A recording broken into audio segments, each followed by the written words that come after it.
நவகிரகங்களுடைய அரசன்னு சொல்லக்கூடிய சூரிய பகவானை அதிபதியாக கொண்ட சிம்ம ராசி அன்பு சொந்தங்களுக்கு வணக்கம். சிம்ம ராசினாக்க ஸ்திர ராசின்னு நம்ம சொல்லுவோம். ஸ்திர ராசினா எந்த ஒரு விஷயத்தையுமே நிறைய யோசனைக்கு அப்புறம் தான் செய்யக்கூடியவங்க. பொதுவாக இந்த ராசி நாங்கள் என்ன சொல்லுவோம்னா செடி கோடிகளும் மரங்களும் நிறைந்த ஆரண்யக ராசின்னு சொல்லுவோம். சிங்கம் எப்படி விலங்கினத்துடைய அரசன்னு சொல்லுவாங்களோ அதே போலதான் கிரகங்களுடைய அரசன்னாக்க அந்த சூரிய பகவான சொல்லும். இன்னும் ஒரு சில விஷயங்களை உயர்வா சொல்லணும்னா சிம்ம ராசிக்காரங்களுக்கு சுயமரியாதை தாங்க முதலிடம். காசோ பணமோ உசுறு கூட முக்கியம் இல்லைங்க. தன்மானத்துக்கு ஒரு பங்கம்னாக்க தலையே போனாலும் சரி, அது எப்பேற்பட்ட பிரச்சனையா இருக்கட்டும் முடியாதுன்னு நின்றுவாங்க. அதே மாதிரி குள்ளநரி விஷயம் உங்களுக்கு போட தெரியாது. இதனாலவே இந்த கலியுகத்துல சிம்ம ராசி வாழ்றது பெரும் கஷ்டமா போராட்டமா போறதுக்கு காரணம் இதுவும் கூட. ஏன்னா நமக்கு சைஞ்ச காட்டிக்க தெரியாது, வேஷம் போட தெரியாது, இருக்கிறபடி ராஜாடா அப்படிங்கிற மாதிரி. அதே மாதிரி மற்றவங்களை வந்துட்டு இவங்க ஃபாலோ பண்ணவே மாட்டான். ஒருத்தர் வந்து கடகணி வச்சுட்டானா அவனை ஃபாலோ பண்றது, அவன் ஒன்று பண்ணிட்டானா மற்றவங்களை ஃபாலோ பண்ற பழக்கமே உங்களுக்கு சுத்தமா கிடையாது. ஏன் வழி தனி வழின்னு பயணம் பண்ணக்கூடிய வந்து அந்த சிம்ம ராசிக்காரன். தோற்றத்துல கம்பீரம் இருக்கும், செயல்பாடுகள்ல வல்லமை மிக்கவங்க. சிங்கத்துடைய சிறப்பம்சம் என்னங்க? வேட்டையாடி இறையை கைப்பற்றும். தனக்கு தேவை இருக்கிற அளவு தாங்க சாப்பிடும், சாப்பிட்டு அது பாட்டு அதை இடத்துக்கு போயிடும். அதே மாதிரிதான் இந்த சிம்ம ராசிகாலுக்கும் அளவுக்கு மீறி ஆசை வைக்க மாட்டான். இதோட சேமிக்கணுன்ற எண்ணமே சுத்தமா கிடையாதுங்க. தனக்குன்னு ஒரு ரூபாய் எடுத்து வைக்க மாட்டீங்க. சுயநலம் என்னன்னு தெரியாது. இப்போ உருவத்துல பெரிய யானைய வீரத்தால அடைக்கிற கூடியது சிங்கம். பயமோ பரபரப்போ அதுகிட்ட இருக்காது. அப்படிதாங்க சிங்கத்துக்கிட்ட இருக்கக்கூடிய அத்தனை குணாதிசயங்களும் சிம்மராசியில போறவங்க கிட்ட நீங்க பார்க்க முடியும். ஜோதிடத்துல நாங்க சிம்ம ராசிக்காரர்கள் என்ன சொல்லுவோம் தெரியும்? பயம் மரியாதை ராசின்னு சொல்லுவோம். இந்த ராசிக்கு சுயமரியாதை தான் இடம். முன்னாடி சொன்னதான், தன்மானத்துக்கு ஒரு பங்கம்னா யாரு என்னன்னா பார்க்க மாட்டாங்க. எடுத்தெறிஞ்சு பேசிட்டு போயிட்டே இருப்பாங்க. அட போடா அப்படின்ட்டு போயிடுவாங்க. கோடி ரூபாய் அவங்ககிட்ட நீ சைன்டா அடிச்சா உனக்கு வருதுப்பான்னு சொன்னா கூட சரி, அந்த கோடி ரூபாய் தூக்கிட்டு ஓடு அப்படின்ற மாதிரி போயிடுவாங்க. அதே போல வேஷம் போட மாட்டாங்க. சிறந்த உணவுகளை சாப்பிட்டு திருப்தி அடையக்கூடியவங்க, உணவு பிரியர்கள். சிங்கம் என்ன பண்ணுது? தனக்கு வேட்டையாடி பிடிச்ச உணவை சாப்பிட்டுட்டு அப்படியே அமைதியா இருந்தது. அதே போலதான் பிடிச்ச மட்டும் தான் சாப்பிடுவாங்க. அம்மா இரு ஒரு நிமிஷம், என்னதுக்கு இப்ப எங்களை பத்திலாம் இப்படி சொல்லிக்கிட்டு இருக்க? இப்போ பொதுவா நீங்க நான் எல்லாருமே நினைக்கிறது என்னதான் நம்ம தலையில எழுதிருக்கோ தெரியலையே கடவுளே, அந்த பிரம்மன் என்னதான் எழுதி கிரிக்க வச்சான்னு தெரியலையே, எதுக்கு இப்படி சோதனை மேல சோதனை வருதுன்னு யோசிப்போம், பேசியிருப்போம், புலம்பிருப்போம், கடவுளை திட்டி இருப்போம். அதுல சிம்ம ராசில இன்னும் ஹைலைட், வாயா போயெல்லாம் திட்டிருப்பீங்க, வாடா போடலாம் திட்டிருப்பீங்க. சாமியே வந்து பார்த்தினாக்கா ஏதோ ஃப்ரெண்டு மாதிரிலாம் நீங்க ட்ரீட் பண்ணுவீங்க. ஏன்னா ஆண்டவன் அப்படிங்கிறது வந்து ரொம்ப நம்பிக்கைக்குரியவர் இந்த சிம்ம ராசிக்காரர்கள். ஸோ இப்படி உங்களுடைய புலம்பல்களுக்கு ஒரு அர்த்தம் தெரியணும் இல்லையா? அப்படி என்னதான் நம்ம தலையில வந்துட்டு பிரம்மன் எழுதியிருக்காரு. முதல்ல உங்களுடைய குணாதிசயங்களை நீங்க தெரிஞ்சுக்கணும். இப்ப நான் சொல்லக்கூடிய விஷயங்கள்லாம் உங்களுக்கு ஒத்து போச்சுன்னா தான் உங்களுக்கு இந்த வீடியோ பதிவு பயனுள்ளதா இருக்கும். ஸோ நம்ம சொல்லக்கூடிய விஷயங்கள் உங்களுக்கு ஒத்து போகுதுன்னா கமெண்ட் பாக்ஸ்ல பதிவிடுங்க. இதோட உங்களுடைய பெயர், உங்களுடைய ஊர், உங்களுடைய ராசி, நட்சத்திரம், இதோட உங்களுடைய வேண்டுதல் என்ன இருக்கோ அதையும் கமெண்ட் பாக்ஸ்ல பதிவிடுங்க. ஏமா அதெல்லாம் நீ கேட்குற அப்படின்னு கேட்டீங்கன்னா, நாங்க இங்க அனுதினமும் செய்யக்கூடிய பூஜைகள்ல உங்களுடைய பெயர், ஊர், உடைய ராசி, நட்சத்திரம், உடைய குலதெய்வம் எல்லாத்துக்குமே வழிபாடு செய்து உங்களுக்காக நாங்க வேண்டிப்போம். ஓ நமக்காக யார் இருக்கான்னு நீங்க நினைக்கிறீங்க இல்லையா, உங்களுக்காக நாங்க இருக்கோம். ஓகேங்களா? என்னென்னைக்கும் சிம்ம ராசிக்கு நம்ம துணையா வரும். ஸோ அந்த வகையில தான் இந்த பதிவு உங்களுக்கு ஆரம்பமாகுது. ஃபர்ஸ்ட் நமக்கு என்ன தெரியும், நம்ம எந்தெந்த விஷயங்களை எப்படி வந்து ஹேண்டில் பண்ணிக்கிட்டு இருக்கோம், எந்தெந்த விஷயங்களை நம்ம மாத்திக்கணும், அதே போல நம்ம வாழ்க்கையில ஒரு சிறப்பான நேரம் வேணும், ஒரு யோகம் வேணும்னாக்க எந்தெந்த விஷயங்களை செய்யணும், எந்தெந்த விஷயங்களை விட்டு விலகி நிற்கணும், எந்த தெய்வத்தை வழிபாடு செய்யணும், எந்த கோயிலுக்கு போகணும், இப்படி எல்லா சூட்சமும் வாழ்க்கையின் ஒட்டுமொத்த சூட்சமும் இந்த பதிவு உங்களுக்கு சொல்லி கொடுத்துரும். இப்போ நீங்க எக்காரணத்தை கொண்டோம் தனக்கு வந்து மற்றவங்க துரோகம் செஞ்சிருந்தாலும் பரவாயில்ல, அவங்கள நோக்கடிக்க மாட்டீங்க. ஆனா பாக்குறவன் சொல்லுவான், எப்பா அவனா கோவக்காரன்ப்பா, அவ்வளவுதான், அவன் ஒரு வார்த்தை பேசினாவே நமக்கு ஒரு வாரத்துக்கு உட்காந்துட்டு அழுதும் போல அப்படிலாம் சொல்லிட்டு திரிவாங்க. ஆனா மனசார சிம்ம ராசி ஒருத்தரையும் நோக்கடிக்காது. பிடிக்கலையே அந்த இடத்த விட்டு வந்துட்டே இருக்கும்.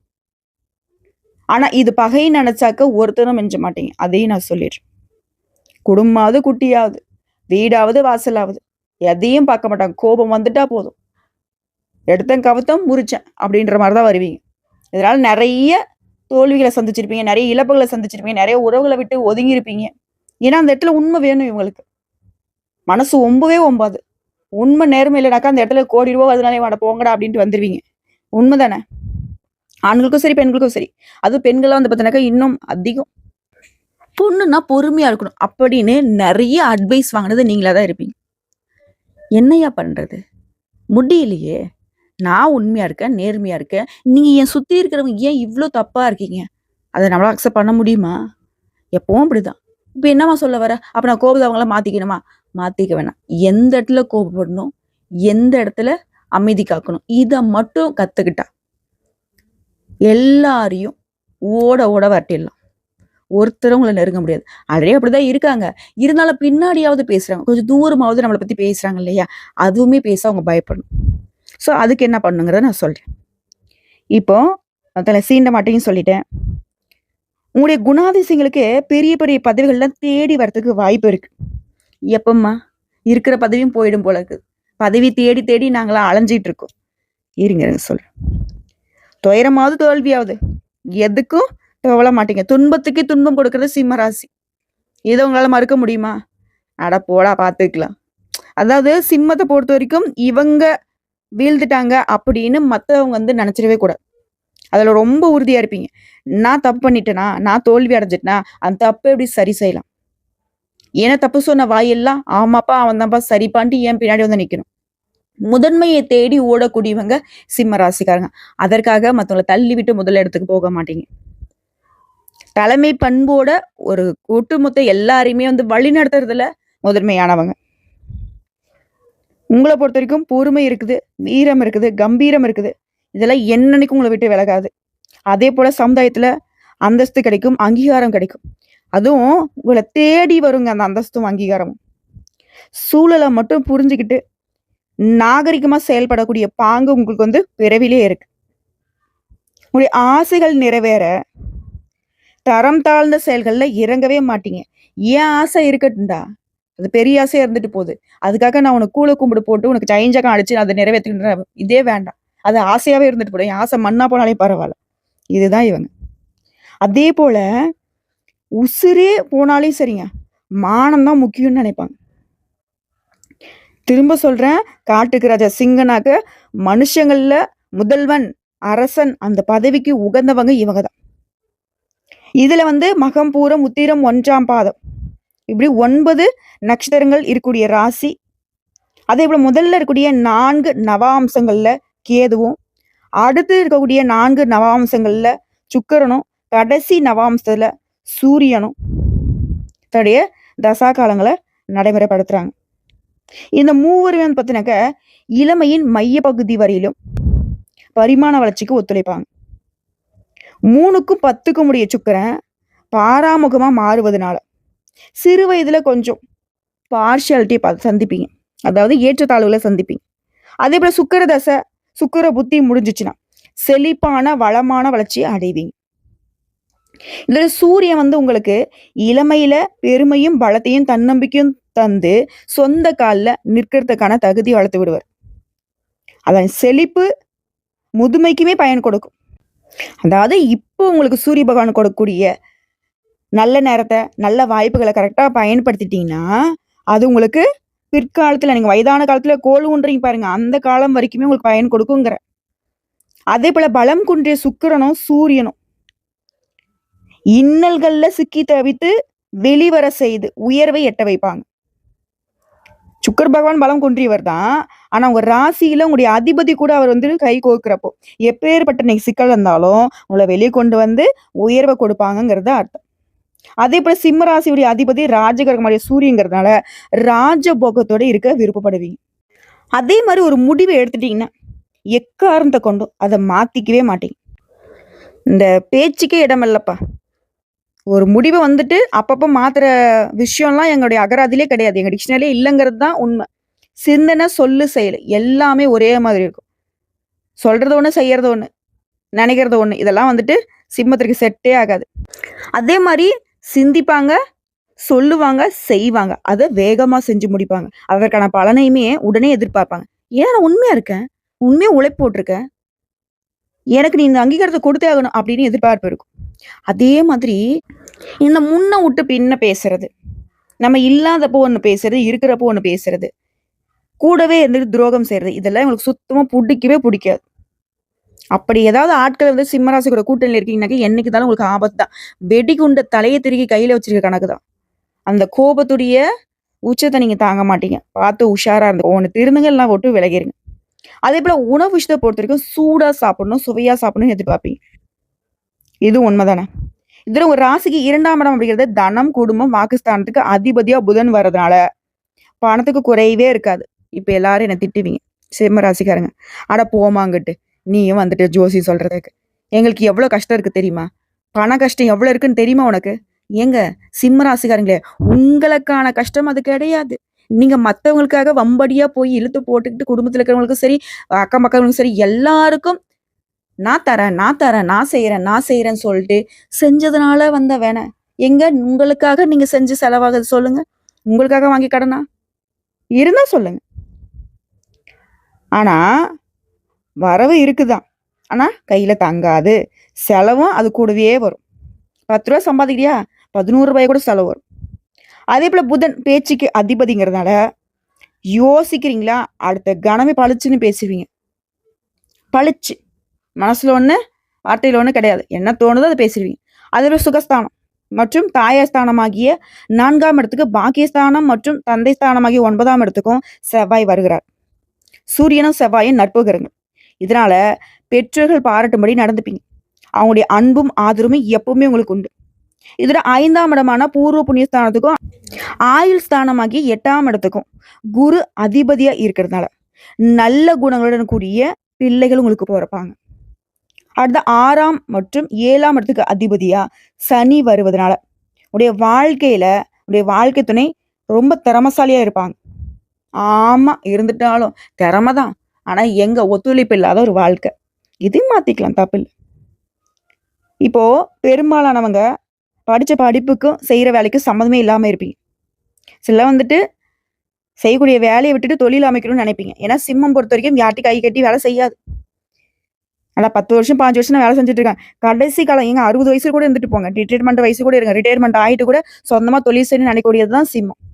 ஏன்னா தொழில். ஓகேங்களா? இதோட பெயர், பணம், புகழ்னு எல்லாமே கிடைக்கும். நீங்க எந்த துறைகள் இருந்தாலும் சரி. உயர்ந்த பதவிகளை தேர்ந்தெடுப்பீங்க. அப்படியான வாய்ப்பு கிடைக்க வரைக்கும் உழைப்பு போடுவீங்க. வாய்ப்பை தேடிக்கிட்டே இருப்பீங்க. அந்த வாய்ப்பையும் வந்துட்டு ரொம்ப நாளா தேட மாட்டீங்க. அதாவது குறி வச்சா இற விழணுங்கிற மாதிரி சொல்லி அடிப்பீங்க. அதே போல சொந்த வீடு எப்ப அமையும்? அந்த யோகம் எப்ப இருக்கு? சிம்ம ராசிகளுக்கு பூர்வ புண்ணிய பலத்தால சொந்த வீடு அமையும். அப்படி இல்லைன்னா மனைவி வழியில சொந்த வீடு வந்து சேரும். சிலருக்கு வீட்டோட மாப்பிள்ளையா போறதுக்கு வாய்ப்பு அமையும். பட் எல்லாம் தாண்டி உங்களுடைய உழைப்பால சொந்த வீடு வாங்க வேண்டும். இந்த நினைப்பு இருக்குங்களா? 60 வயதுக்கு மேலேயாச்சு சொந்த காசுல சொந்த வீடு வாங்கக்கூடிய யோகம் அமையும். கண்டிப்பா முன்னாடி வாங்கிடுவீங்க. அப்படி தட்டு தடுமாறி போகுது, தடைப்பட்டு போச்சு, நீ சொல்றது நடக்கலன்னு கேட்டீங்கன்னா, கண்டிப்பா உங்க வாழ்நாள்ல சொந்த வீடு உங்க கை காசை போட்டு வாங்குவீங்க. அதற்கு பின்னாடி ஒரு வீடு வாங்குற வரைக்கும் தான் சிம்மத்திற்கு கஷ்டம். 2, 3 வீடு வாங்கிடுவீங்க. அந்த அமைப்புமே இருக்கு. இதுல உங்க ராசிக்கான அதிர்ஷ்ட நிறங்கள் எடுத்துக்கோங்க. குறிச்சு வச்சுக்கோங்க. இதெல்லாம் ரொம்ப முக்கியமானது. சிவப்பு, பச்சை, மஞ்சள், பழுப்பு, வெள்ளை. இந்த நிறங்களை நீங்க பயன்படுத்தலாம். இந்த அதிர்ஷ்டத்துடைய நிறங்கள். சிம்மத்திற்கு யோகத்தை தரக்கூடிய நிறங்கள். அதே போல அதிர்ஷ்டம் தரக்கூடிய பூக்கள். செம்பருத்தி உங்களுக்கு அதிர்ஷ்டத்தை கொடுக்கும். இந்த பூக்களால உங்களுடைய இஷ்ட தெய்வத்துக்கு நீங்க அர்ச்சனை செய்து வழிபாடு செஞ்சீங்கன்னா நீங்க நினைச்சதும் நடக்கும். அதே போல அதிர்ஷ்டம் தரக்கூடிய கிழமைகள். பாத்தீங்களா? வள்ளி சத்தம் போடுறாரு. திங்கள், செவ்வாய், புதன் மற்றும் வியாழன். புதிய காரியங்கள் ஏதாவது நீங்க முன்னெடுத்து செய்யணும். தாராளமா இந்த நாட்களை செஞ்சு பாருங்க, வெற்றி நிச்சயம். இந்த கிழமைகள்ங்கிறது உங்களுக்கு மிகவும் யோகத்தை தரக்கூடிய அமைப்பு இருக்கு. அதே போல அதிர்ஷ்டம் தரக்கூடிய தேதிகள் 1, 10. அது வந்து எந்த மாதம் வேணா இருக்கட்டும். இந்த தேதிகள் அப்படிங்கிறது உங்களுக்கு அதிர்ஷ்ட யோகங்களை கொடுக்கக்கூடியது. இந்த தேதிகளை நீங்க கையில் எடுத்து ஒரு காரியங்கள்ல நீங்க இறங்குறீங்க அப்படின்னாக்கா வெற்றி கைகூடும். அதே போல எண்கள்னு பார்த்தோம்னா 2, 3, 5 இது உங்களுக்கு சாதகமானது. அதிர்ஷ்டம் தரக்கூடிய திசைகள். சிம்ம ராசியை பொறுத்த வரைக்கும் கிழக்கு, வடக்கு, மேற்கு இந்த திசைகள் எல்லாமே உங்களுக்கு சிறப்பானது. இதோட நீங்க அணிய வேண்டிய ரத்தின கற்கள் மாணிக்கம், பவளம், மரகத பச்சை, கனக புஷ்பராகம் இதெல்லாம் உங்களுக்கு ராசிக்கு உரியதுதான். இது வந்து கரெக்டான ஒரு நல்ல ஜோதிடரை பார்த்து உங்களுடைய பிறப்பு ஜாதகத்தை வச்சு நம்ம படிச்சாதான் இதுல எதை நீங்க அணியணுங்கிறத சொல்ல முடியும். இதுதான் நாங்கள் பொதுவாக சொல்றோம். அதே போல தொழில், மரம் சம்பந்தப்பட்ட தொழில் செய்யறது நல்ல வருமானத்தை கொடுக்கும். அதே மாதிரி கண்ணாடி, சமையல் சார்ந்த வியாபாரத்துல ஏற்றம், நீங்க எதிர்பார்த்த விட அதிக லாபம் கிடைக்கும். ஏன்னா சிம்ம ராசியை பொறுத்தவரைக்கும் நெருப்பு ராசி. நெருப்பு தத்துவம் அப்படின்னாக்க நெருப்பு சம்மந்தப்பட்ட தொழில் எல்லாம் சிறப்பு கொடுக்கும். இப்போ ஏமா நீ மரத்தொழில் செய்யற, மரத்தை எரிச்சிங்கன்னா என்ன வரும்? நெருப்பு வரும் இல்லையா? இதோட உங்களுக்கு வரம் கொடுக்கக்கூடிய வழிபாடு சொல்றேன், இது நோட் பண்ணிக்கோ. சூரிய பகவான அனுதினம் வழிபாடு செய்யணும். ஏன்னா 5க்கு உடைய குரு பூர்வ புண்ணியத்தை வரையறுக்கிறதுனால இவரை நீ வழிபாடு செய்யறது சிறப்பு. வியாழக்கிழமைகள்ல குரு பகவான வழிபாடு செஞ்சீங்கன்னா இன்னும் அதீத பலன் உண்டு. மேலும் யோகக்காரகனான செவ்வாயும் உங்க வாழ்க்கையின் வளத்தை பெருக்குவதால இவரை வழிபாடு செய்யறதும் ரொம்ப முக்கியம். குரு பகவான செவ்வாய்க்கிழமையில வழிபாடு செய்யறது இன்னும் கூடுதல் சூட்சுமாங்க உங்களுக்கான பதிவு இது. அதே போல சூரியன் சிவகோத்திரத்தை சேர்ந்தவர். சிவனுடைய அம்சம்தான் சூரிய பகவான். சூரியன் நெருப்பு குழம்பாக கொதிக்கூடிய கிரகம். இப்போ பூலோகத்துல சூரியனுக்கு நிகரா இருக்கக்கூடிய ஒரு தலம்னு பார்த்தோம்னாக்க திருவண்ணாமலையாகும். சிவனே மலையாகவும் மலையே சிவமாகவும் பெருக்க முடியாதபடி விளங்கக்கூடியது அந்த இடம். சூரியன் எப்படி எல்லாத்துக்கும் மையமா இருக்காரோ அதே மாதிரிதாங்க பூமியினுடைய மையமாக திருவண்ணாமலை தலம் விளங்குது.